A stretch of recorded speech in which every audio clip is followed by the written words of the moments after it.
Informasi lainnya pemirsa, pemilihan Ketua RT 46 Kelurahan Sukajaya, Palembang berasa Pilpres dan Pemilu. Tingkatkan partisipasi pemilih, panitia bagikan undian door prize dan diberi snack. Proses pemilihan mengacu Perda Kota Palembang. Ratusan warga di lingkungan RT 46, RW 2 Kelurahan Sukajaya, Kecamatan Sukarami, Kota Palembang, berbondong-bondong mendatangi tempat pemungutan suara pemilihan Ketua RT periode 2023 hingga 2028 Senin kemarin. Berbeda pada pemilihan Ketua RT pada periode sebelumnya, kali ini pemilihan ujung tombak pemerintahan paling bawah ini digelar seperti pemilihan presiden. Ada 3 calon ketua RT, masing-masing Taufik dengan nomor urut 1, Pariono nomor urut 2, dan Suronto nomor urut 3.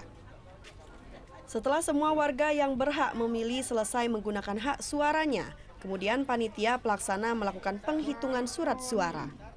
Dari 135 undangan warga yang memiliki hak suara, sebanyak 117 warga datang dan mencoblos calonnya. Hasil perhitungan yang dicatat di papan tulis, calon nomor urut 1 atas nama Taufik meraih suara mayoritas untuk menjadi ketua RT selama 5 tahun ke depan.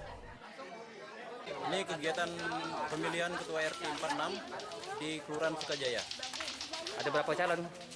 Calon terpilih dari seleksi ada 3 calon. Yang calon pertama Pak Taufik, Pak Suronto, dan Pak Pariono.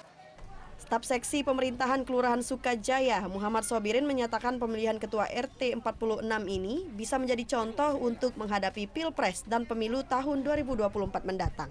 Untuk pemilihan Ketua RT 46 RWK 02 Kelurahan Kecamatan Sukarami, yaitu dibentuk itu berdasarkan mengingat ke acuan yaitu Perda nomor 2 tahun 2022 bahwasanya untuk masa pemilihan RT itu 2 periode, yaitu ditentukan 5 tahun sekali, dan kami bikin bersama panitia yaitu secara pemilihan umum, yaitu yang tidak meragukan lagi, yaitu bentuk panitia.